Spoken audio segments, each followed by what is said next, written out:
दयाराम की 3 पोतियां थी, जिनमें से बड़ी पोती सोनी 6 साल की और मझली पोती मोनी 5 साल की थी और सबसे छोटी पोती चुनमुन तो अभी 6 महीने की ही थी। दूधमुही चुनमुन को तो पता भी नहीं था कि उसके माता पिता अब लौट कर कभी नहीं आएंगे। बेटे और बहू की मौत के बाद तीनों पोतियों की जिम्मेदारी दयाराम पर ही आ गई थी। सहारे के नाम पर दयाराम के पास एक गाय थी जिसका नाम यमुना था। दयाराम यमुना का दूध बेचकर अपना और अपनी तीनों पोतियों का गुजारा किसी तरह से चला पा रहा था। एक दिन दयाराम के पास साहूकार का आदमी आया। अरे दयाराम, तेरे बेटे ने साहूकार से कर्जा लिया था। तेरा बेटा नहीं रहा तो अब साहूकार का कर्जा नहीं चुकाएगा क्या? कर्जा? कौन सा कर्जा? मुझे तो कर्जे के बारे में कुछ भी नहीं पता।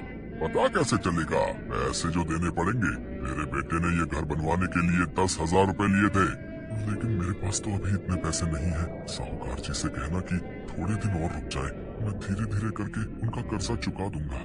दयाराम के कहने पर साहूकार का आदमी वहां से चला गया। दयाराम के पास रहने के लिए एक कमरे का पक्का मकान था, जिसमें वो अपनी तीनों पोतियों के साथ रहता था। धीरे धीरे 1 महीना और गुजर गया। जनवरी का महीना आ चुका था। दिन रात बर्फीली हवा चल रही थी। सूरज ने अपना चेहरा दिखाना भी बंद कर दिया था। एक दिन साहूकार खुद दयाराम के घर आ धमका। अरे दयाराम, 1 महीना और गुजर गया, लेकिन तूने अभी तक मेरे पैसे नहीं दिए। तुम लोगों के साथ थोड़ी नरमी क्या दिखाती? तुम लोग सर पर चढ़ जाते हो। ला, मेरे पैसे निकाल, पूरे 10,000 रुपए। बेचारा दयाराम साहूकार के आगे हाथ पैर जोड़कर गिड़गिड़ाने लगा। मालिक, आप तो जानते ही हैं कि बेटे और बहू के जाने के बाद तीनों पोतियों की जिम्मेदारी मेरे बूढ़े कंधों पर आ गई है।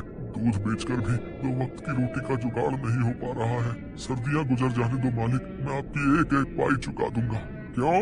सर्दियां बीत जाने के बाद तेरी लॉटरी लग जाएगी क्या? है? मुझे मेरे पैसे अभी चाहिए, नहीं तो तुझे अपना ये घर छोड़ना पड़ेगा। दयाराम रोते हुए साहूकार से बोला। ऐसा मत कीजिए मालिक, मैं अपनी छोटी छोटी पोतियों को लेकर कहाँ जाऊंगा? इतनी ठंड पड़ रही है, मैं कहाँ सर छिपाऊंगा? लेकिन साहूकार पर तो दयाराम की बातों का जैसे कोई असर ही नहीं हो रहा था। उसने अपने आदमियों से कहकर दयाराम के घर से उसका सारा सामान बाहर फेंकवा दिया और उसकी तीनों पोतियों को घर से बाहर निकाल दिया। सोनी और मोनी अपनी दुधमुही बहन चुनमुन को गोद में लेकर सड़क पर आ गई और साहूकार ने दयाराम के घर पर अपना ताला लगा दिया। दादाजी, मुझे बहुत ठंड लग रही है। साहूकार जी ने हमें घर से बाहर क्यों निकाल दिया? क्या हम अब अपने घर में कभी नहीं जा सकेंगे?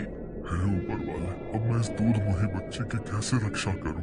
इतनी ठंड में कहीं इसकी तबीयत ना खराब हो जाए। तू बहुत निर्दयी है भगवान, हम गरीबों की तो कभी नहीं सुनता।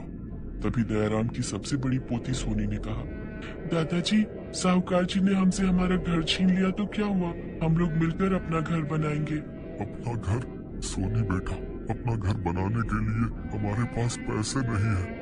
दादाजी, हमें पैसों की जरूरत भी नहीं पड़ेगी। हम सब मिलकर फूस और बांस से अपना घर बना लेंगे। ठीक है सोनी बेटा, अब कुछ ना कुछ तो करना ही पड़ेगा ना। दयाराम और सोनी मिलकर पूरे गांव में घूम घूम कर फूस और बांस इकट्ठा करने लगते हैं। जब उनके पास काफी सारे फूस, टूटे बांस और टूटी फूटी लकड़ियां इकट्ठी हो गई, तो गांव के बाहर उन्होंने अपने लिए घर बनाना शुरू कर दिया। इस बीच सभी बारी बारी से चुनमुन का ख्याल रखते। कुछ देर की मेहनत के बाद उनका फूस का घर तैयार हो गया था। चारों उस घर में रहने के लिए चले गए और अपनी गाय यमुना को अपनी फूस की टूटी फूटी झोपड़ी के बाहर बांध दिया।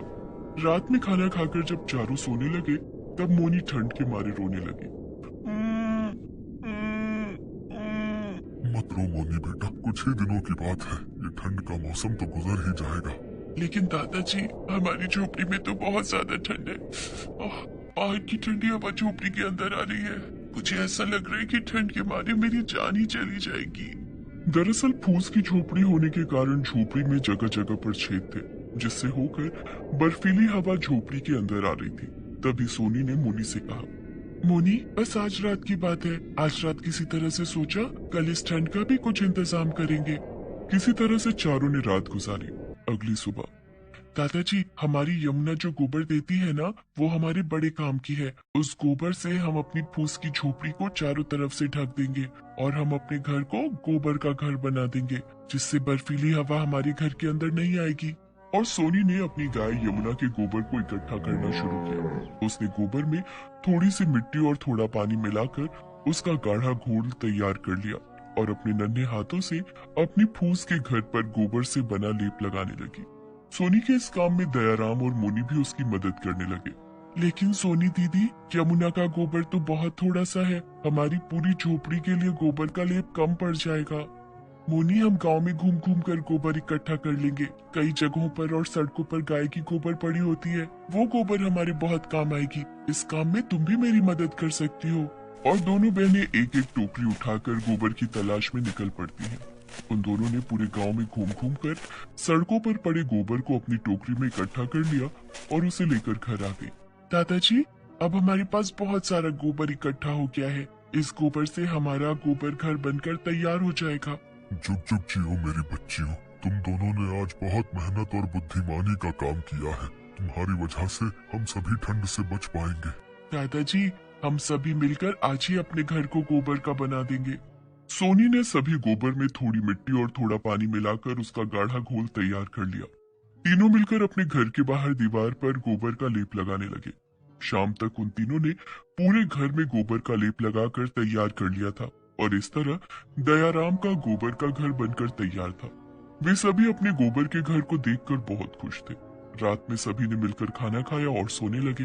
दीदी, गोबर का लेप लगाने के बाद अब हमारा घर कितना गर्म हो गया है ना। अब घर के अंदर ठंडी हवा भी नहीं आ रही है। ये सब सोनी के दिमाग का कमाल है। नहीं दादाजी, ये सब हमारी यमुना के कारण हो सका है।